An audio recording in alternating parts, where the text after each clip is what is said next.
करो, लेकिन ठाकुर जी के आश्रित होके, क्योंकि ठाकुर जी मैं तो करने जा रहा हूं, लेकिन जो होगा मैं आपको अर्पित करता हूं, मेरे लिए जो उचित हो वही देना मुझे, अगर वो बुरा भी होगा तो भी मुझे स्वीकार है। इस प्रकार से ठाकुर जी के चरणों में जाओ। भगवान ने गीता में एक बार भी नहीं कहा कि अर्जुन तू जीतेगा, कभी नहीं कहा। भगवान केवल ये कहते हैं युद्ध च युद्ध च, युद्ध के लिए ऐसा कर, युद्ध के लिए ऐसा कर। युद्ध माने कर्म के लिए, कर्म कर कर्म कर कर्म कर। भगवान कभी नहीं कहते कि तू जीतेगा, तू बस अपने कर्म पर ध्यान दे, फल क्या मिलेगा ये तू देख लियो अपने आप। ठीक वैसे ही बंधुओं, ये समर्पण, जब तक विश्वास नहीं होगा, संबंध नहीं होगा, तब तक आप ठाकुर जी के प्रति समर्पित नहीं हो पाओगे। आज ब्रजवासियों का विश्वास दृढ़ हो गया ठाकुर जी पर, और सबने अपने इष्ट के रूप में गोवर्धन नाथ को स्वीकार किया, तो विश्वास भी हो गया, संबंध भी हो गया, और फिर उसके बाद में सब ब्रजवासियों ने आत्मनिवेदन कर दिया, पूर्ण समर्पण कर दिया। तब जब गड़गड़ करके बादलों ने आकर के ब्रजमंडल पर आक्रमण किया, मोटी मोटी बूंद की धारें गिरने लगी, हुआ क्या था, 56 भोग में से कुछ सामग्री नारद जी लेके चले गए, और लेते गए, खाते खाते पहुंच गए इंद्रलोक, और इंद्र से जाकर के बोले, इंद्र जरा हाथ आगे करो। इंद्र ने हाथ आगे किया तो बोले लो मोहन थार खाओ। इंद्र ने मोहन थार खाई, बोले बहुत बढ़िया स्वादिष्ट है महाराज, ब्रास की खुशबू आ रही है इसमें से, और ये कहाँ से लेके आए हो आप? बोले बढ़िया लग रही है। बोले बहुत बढ़िया लग रही है, और खाओगे? बोले हाँ खिलाओ। लो अब तुम ये कलाकंद खाओ। कलाकंद खा ली। बोले बताओ तो सही कहाँ से लाए? बोले बढ़िया लगा ना? बोले हाँ ले पेठा खाओ। खिलाते गए, जब इंद्र बिल्कुल आनंदित हो गया, बोले महाराज बताइए किस हलवाई ने बनाया ये? बोले ब्रजवासियों ने बनाया था। बनाया तो था तुम्हारी इस पूजा के लिए, लेकिन अंत समय में एक अन्य देव उनके सन्मुख आ गया और वे उसकी पूजा कर रहे हैं, तो उसी खुशी की ये मिठाइयां बट रही थी, तो मैंने सोचा तुमको भी खिला दूं थोड़ी सी। इंद्र बोला ब्रजवासियों ने मेरी पूजा छोड़ दी। हाँ देख लो। इंद्र ने आकाश से जब देखा तो महाराज सब 4 भुजा वाले गोवर्धन नाथ की पूजा कर रहे हैं, उन्हीं को वंदन कर रहे हैं, अपने हाथों से जा करके खिला रहे हैं, और ठाकुर जी खूब कहते हैं लाओ ब्रजवासियों भोग, अरे मैया यह लेके आ, अरे मैया वाह लेके आ। गोवर्धन नाथ खुद कह करके बोल रहे हैं। इंद्र बोला इन ब्रजवासियों को पता नहीं है इन्होंने क्या किया है, अब ये जीवित नहीं बचेंगे। सांवर्तक ऋतुओं को आक्रमण करने के लिए भेज दिया। सांवर्तक ऋतु तब आती है जब प्रलय आने वाला होता है।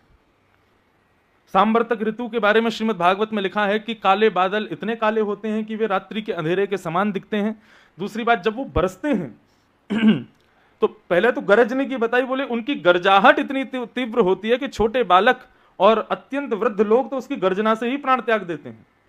और वर्षा इतनी भयंकर होती है कि एक बूंद हाथी के सूंड के समान होती है। जब प्रलयकालीन मेघमालाएं आती हैं प्रलय से पहले, ऐसे मेघमालाओं को भेज दिया इंद्र ने, जाओ जाकर के ब्रजमंडल पर इतनी वर्षा करना कि पूरा ब्रजमंडल डूब जाए, यमुना और ब्रज में कोई भेद ना रह जाए।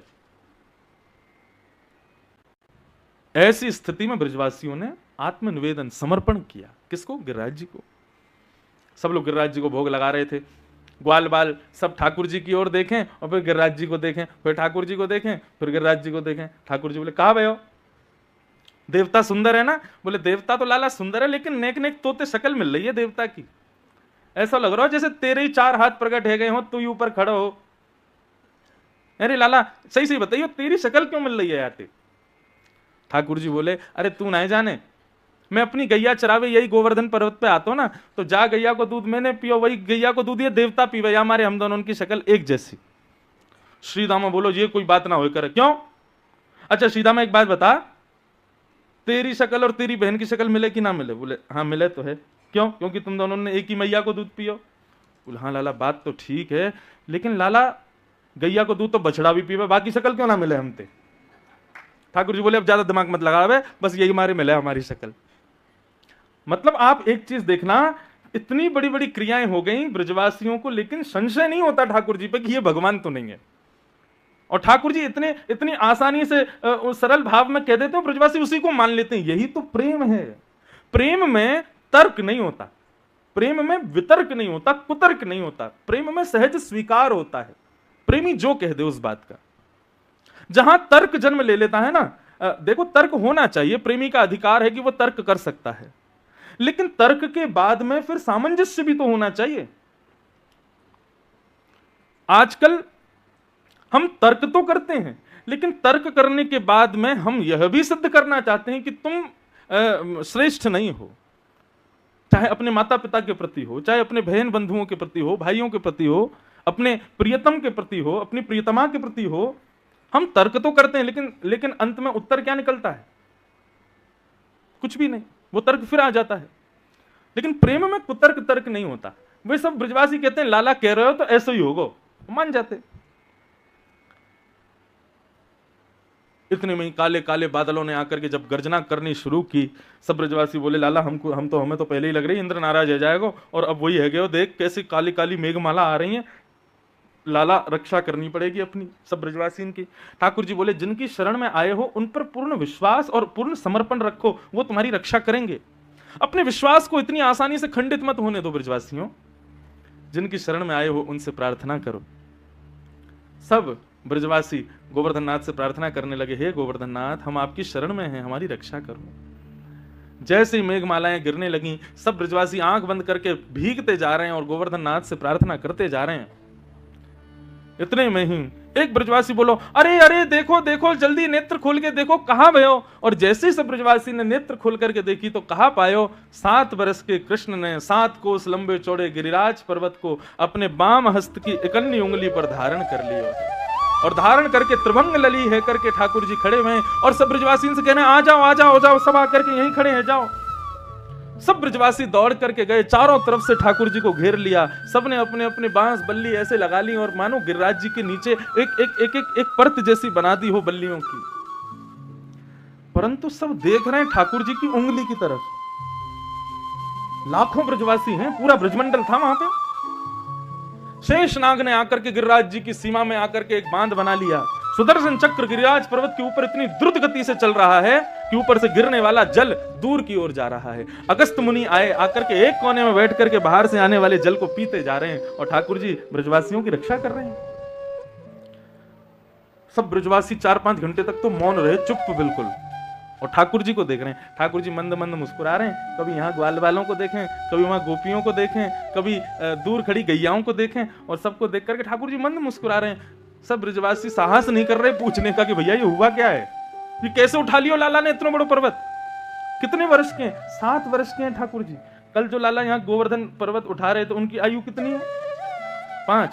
और सोचो उनसे 2 साल बड़े। और 7 वर्ष का बालक देखने में कितना नाजुक लगता है, कितना बिल्कुल ऐसा लग सकता है कि कोई विशेष कार्य कर पाएगा, नहीं कर सकता। लेकिन ठाकुर जी खड़े। एक ब्रजवासी बोले सुनो, तुम सब चुप क्यों हो? बोले हम हमारे चुप हैं भैया, गिरिराज जी नीचे आ जाएंगे यदि लाला से बात करी तो।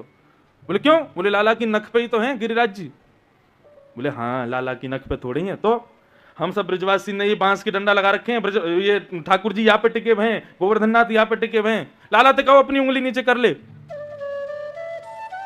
सब ब्रजवासी बोले लाला बहुत देर रह गई ऐसे खड़े खड़े, अब तू यहाँ उंगलियां नीचे कर ले, हमने अपनी बांस बल्ली लगा रखी है, यहीं पे तो गिरिराज जी टिके हुए हैं, तू काहे को नाटक कर रहा है? ठाकुर जी बोले अच्छा मैं नाटक कर रहा हूं? बोले हाँ, या को नीचे कर। ठाकुर जी बोले तुम्हारी बांस बल्ली इन पर टिक रहे हैं? बोले हाँ, और नहीं तो कहा, तू क्या सोच रहा तेरी या पतरी सी उंगली पर टिके हुए? ठाकुर जी बोले हम बे यही पर टिके हुए हैं ये। चल चल लाला बात मत बनावे, अब नीचे कर ले उंगली, बहुत देर रह गई तो खड़े खड़े। ठाकुर जी बोले कहां जाऊं मैं, कब मानेंगे कि मैं भगवान हूं? कभी नहीं, कोई कितनी बड़ी लीला कर लूं इनको कभी विश्वास नहीं होता। ठाकुर जी बोले ठीक है, तुम्हें उंगली नीचे कर रहा हूं, आप लोग संभालो। बोले हाँ लाला तू कर नीचे। जैसे ठाकुर जी ने अपनी उंगली थोड़ी ढीली की, महाराज पूरा पर्वत हिलने लगा, जोर की आवाजें आने लगी, चट चट चट चट करके सारी बांस बल्लियां टूट गईं। सब बोले अरे लाला संभाल संभाल संभाल। ठाकुर जी ने फिर से उंगली लगाई, सबकी बांस बल्लियां ऊपर से उधर गईं। सब उनको देख रहे हैं, मोटी मोटी बांस बल्ली 80-80 वर्ष पुरानी, और ये 2 मिनट में चटक गई। और फिर लाला को देखें, अब तो सारी बांस बल्ली नीचे आ गई, अब अकेले ठाकुर जी अपने नख पर गोवर्धन को धारण करके खड़े हैं। अब तो सब ब्रजवासी बोले लाला तेने इतना बड़ो गिरिराज पर्वत कैसे उठायो? बोले मैं तो बचपन से कह रहा हूं कि मैं जय जय हूं, तुम मानो ही ना हो। अरे भैया मैं फिर कह रहा हूं मैं भगवान हूं, मेरे चरणन में आके प्रणाम करो, चलो आओ। ए मधुमंगल सीता में चलो आओ प्रणाम करो। मधुमंगल बोलो ऐसा तेने कहा क्यों जो तू जय जय? बोले मैं हमने पूतना मारी, हमने अगासुर मारो, बकासुर मारो, धेनुकासुर मारो, अरिष्टासुर मारो, केसी मारो, इतने सारे राक्षस मारे, और अब गिरिराज पर्वत उठा लियो।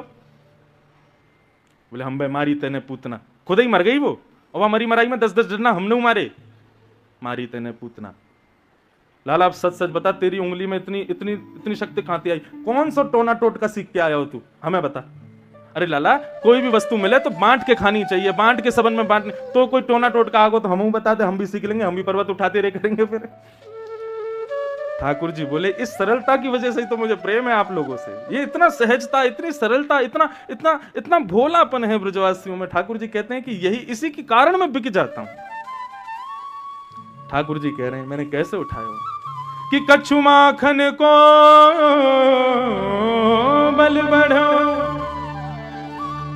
कछु गोपन करी सहाय, श्री राधे जू की कृपा सो मैंने गिरिवर लियो उठाए। कछु माखन को बल बढ़ो, कछु गोपन करी सहाय, श्री राधे जू की कृपा सो मैंने गिरिवर लियो उठाए। लाला, तेने माखन तो खूब खाया चोरी कर करके, ये तो बात सिद्ध है गई, लेकिन कछु गोपन करी सहाय, हम गोप ग्वालन ने तेरी कहां सहायता करी? बोले, अरे जब गोवर्धन नाथ प्रकट भये और गोवर्धन नाथ प्रकट भये तो मैं उनके सामने खड़ा, तो आप सब लोग कभी गिरिराज जी को देखो फिर मुझे देखो, दोनों की शक्ल एक जैसी ना, तो बार बार जब मेरी ओर टकटकी लगा करके देख रहे तो आप सबन की शक्ति मेरे भीतर आ गई, और जैसी सबन की शक्ति मुंह में आई, इतने लाखों ब्रजवासी की शक्ति लेकर के मैंने गिरिराज जी उठा लिए। आप सबन की मेरे दर्शन के मारे आप सबन की शक्ति मुंह में आ गई, तब मैंने गिरिराज जी उठाए। ब्रजवासी बोले, तभी तो हम कमजोर रहते जा रहे हैं, तभी 2-3 दिन आते बड़ी घबराहट सी है रही। मैं तो याद कह भी रहा हूं कि भाई चलवे में ने सांस फूल रही है, कमजोरी क्यों आ रही है? अब तो चली, तेने शक्ति चुरा ली है हमारी। भगवान बोले, कहां जाऊं मैं? हाँ, यही बात है। और श्री राधे जू की कृपा से मैंने गिरिवर लियो उठाए। श्री राधा रानी की कृपा से मैंने गिरिराज जी उठा लिए। बंधुओं, महाकवि श्री जयदेव महाप्रभु कहते हैं गीत गोविंद में, अभिनव जलधार सुंदर धृत मंदर धृत मंदर, श्रीमुख चंद्र चकोर, जय जय देव हरे। श्रीमुख चंद्र चकोर, जय जय देव हरे। अभिनव जल धर सुंदर धृत मंदर धृत मंदर, राधा मुख चंद्र चकोर, जय जय देव हरे। राधा मुख चंद्र चकोर, जय जय देव हरे। ओ जय जय देव हरे, जय जय देव हरे। जय जय देव हरे, जय जय देव हरे। आज से 1000 वर्ष पूर्व पृथ्वी पर एक बहुत बड़े कवि हुए बंगाल के, उनका नाम था श्री जयदेव महाप्रभु। महाकवि का नाम उपाधि मिली थी उनको। तो जयदेव महाप्रभु जगन्नाथ जी को रिझाने के लिए गीत गोविंद ग्रंथ लिखा उन्होंने, जिनमें 8-8 श्लोकों की अष्टपदियां हैं। और उन अष्टपदियों में श्री जयदेव महाप्रभु ने संस्कृत भाषा में ठाकुर जी की लीला के भेद खोले। ये लीला कैसे हुई होगी, ये लीला के पीछे क्या राज है, इस लीला के पीछे क्या राज है। और जब करते करते वो गोवर्धन लीला पर पहुंचे तब उन्होंने क्या लिखा, अभिनव जलधर सुंदर।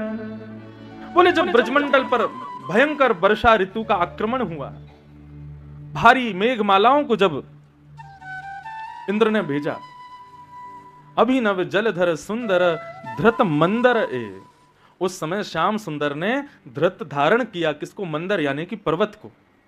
बोले कैसे धारण किया? तब वे कहते हैं, श्रीमुख चंद्र चकोर, जय जय देव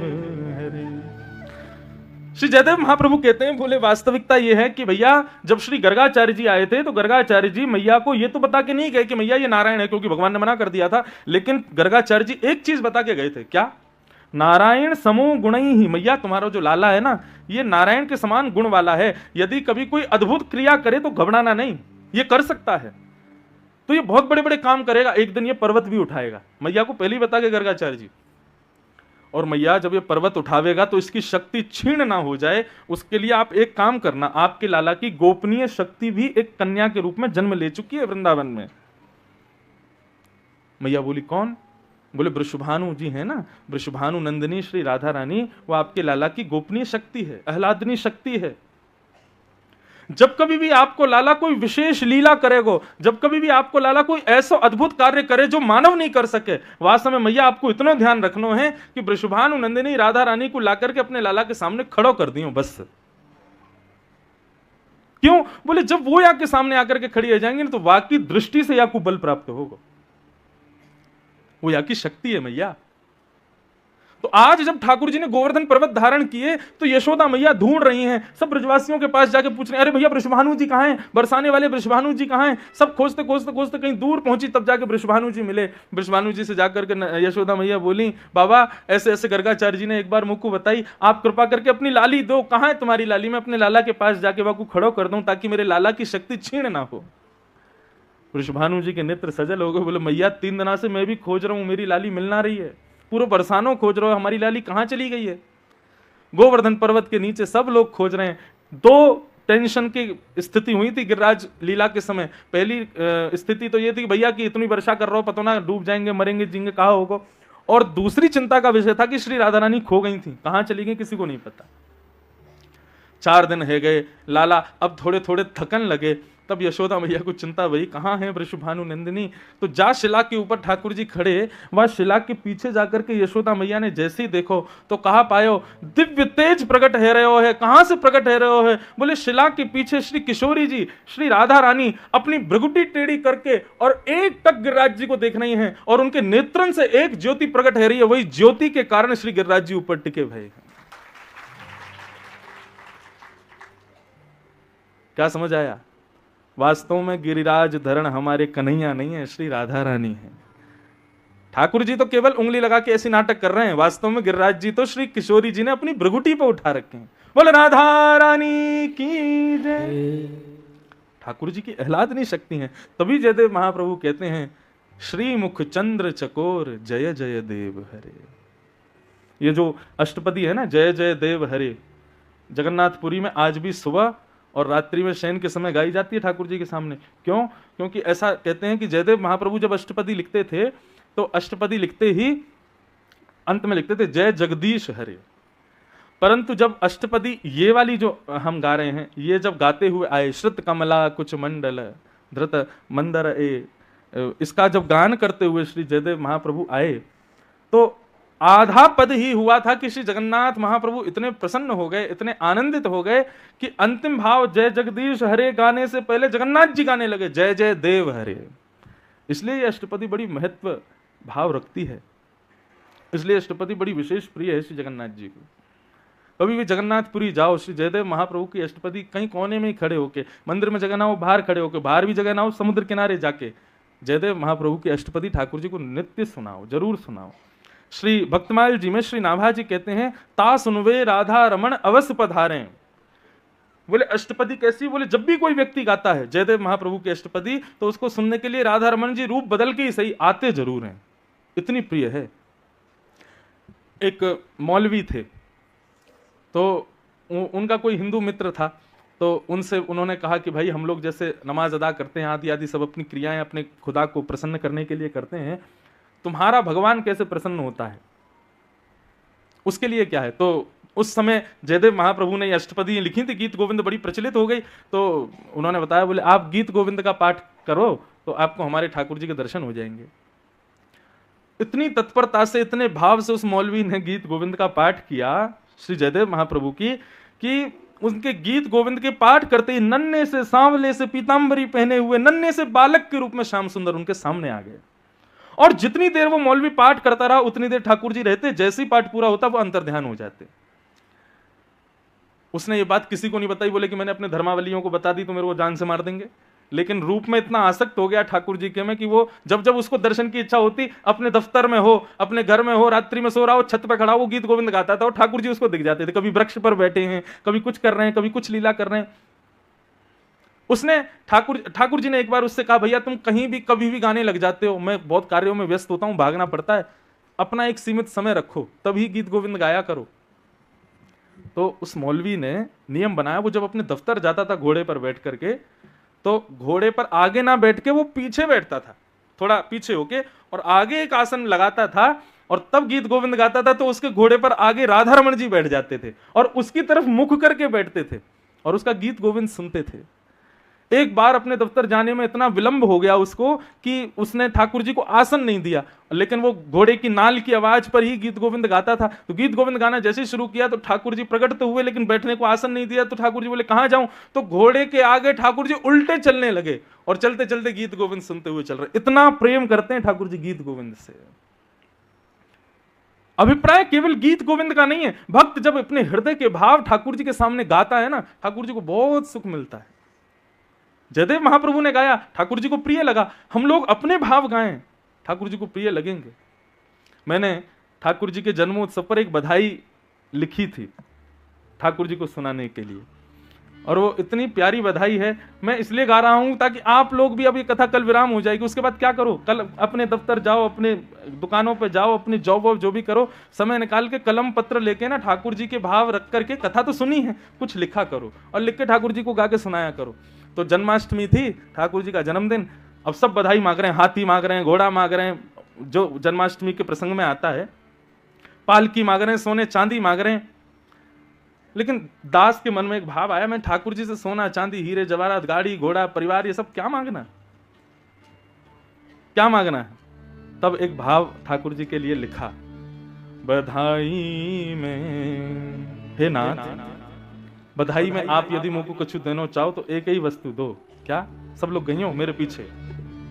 बधाई में दीजो श्री ब्रज धाम, बधाई में दीजो श्री ब्रज धाम। ये है ना बधाई बढ़िया। ठाकुर जी से हीरे जवाहरात मांगो, गाड़ी मांगो, घोड़ा मांगो, घर मांगो, इससे क्या फायदा। बोले हे नाथ, या बार तो भाटापारा में जन्म है गयो, छत्तीसगढ़ में जन्म है गयो, बंगाल में जन्म है गयो, महाराष्ट्र में जन्म है गयो, अब आपसे एक ही बधाई मांग रहे हैं, कहा कि हमें पुनर्जन्म दो, लेकिन कहां दो? श्रीधाम वृंदावन में दो। और वहां हम क्या बनना चाहते हैं? वन उपवन और मोर बानर में, वन उपवन और मोर बानर। अभी भी समय है, यदि ये तो मेरे हृदय का भाव है, मैंने गाया है, आपको लग रहा हो नहीं नहीं हमको तो मोर बानर बनना ही नहीं है, तो मत गाना आगे की पंक्ति। आपको लग रहा हो नहीं नहीं हमको ऐसा मोर बानर वन उपवन में कुछ नहीं चाहिए, लेकिन जिनको चाहिए वो गाओ। वन उपवन और मोर बानर में, वन उपवन और मोर बानर में, कहीं लिख लीजो मेरो नाम, कहीं लिख लीजो मेरो नाम, बधाई में दीजो श्री ब्रज धाम, बधाई में दीजो श्री ब्रज धाम। ऐसे भाव जब गाते हैं ना, मैं सच बताऊं, जब अपने ठाकुर जी के सन्मुख गाता हूं इस भाव को, जब जन्माष्टमी होती है या कोई भी उत्सव होता है ना, तो सबको तो मैं बधाई बांटता हूं, प्रसाद बांट दिए, थोड़े बहुत नोट बांट दिए, थोड़े बहुत कछु सामग्री बांट दी, अब मैं ही रह जाता हूँ, बांटने वाले को कौन दे। तो मैं अपने ठाकुर जी से मांगता हूँ, लाओ मोए बधाई दो। और बधाई में क्या चाहिए? बोले दीजो श्री ब्रज धाम, या ये ब्रजमंडल बार बार मिले, बेर बेर मिले, या वृंदावन की ही सीमा प्राप्त हो, हे नाथ ऐसी कृपा कर दी। अपने भाव उद्गार ठाकुर जी के सामने गाया करो, ठाकुर जी को प्रिय लगते हैं। कुछ भी गाओ, कैसे भी गाओ, किसी को मत सुनाओ, क्योंकि दूसरे लोग रीझेंगे नहीं, वो जरूर रीझ जाएंगे, उनको जरूर अच्छा लगेगा। तो ठाकुर जी ने गिरिराज पर्वत धारण किए, 7 दिन 7 रात्रि तक ठाकुर जी ने गिरिराज पर्वत को धारण किया। 7 दिन बाद इंद्र को जब लगा कि अब ब्रजमंडल डूब गया होगा, तो कहा कि भैया अगर ब्रजमंडल डूब गया हो तो वर्षा बंद कर दो। सैनिकों ने आकर के बताया, बोले महाराज ब्रज में तो धूल उड़ रही है। बोले धूल उड़ रही मतलब? बोले खुद ही देखो। जैसे ही ऊपर से इंद्र ने देखा, सुदर्शन चक्र इतनी द्रुत गति से घूम रहे हैं, भगवान गिरिराज पर्वत धारण करके खड़े हैं, शेषनाग ने बाहर बांध बना दिया ताकि पानी भीतर ना आवे, और अगस्त मुनि बैठ करके पूरे जल का पान कर रहे हैं, आदि आदि ये सब व्यवस्थाएं ब्रजमंडल में हो गई। इंद्र बोला राम राम, अब तो मेरी वही गति होगी जो ब्रह्मा की हुई। ब्रह्मा को भगवान ने क्षमा नहीं किया, अब मुझे भी नहीं क्षमा करेंगे। तुरंत अपने सब सैनिकों को कहा जल्दी चलो जल्दी चलो। बोले कहां? बोले जाके प्रणाम करेंगे, क्षमा मांगो इनसे। वर्षा जैसे ही बंद हुई, सब ब्रजवासी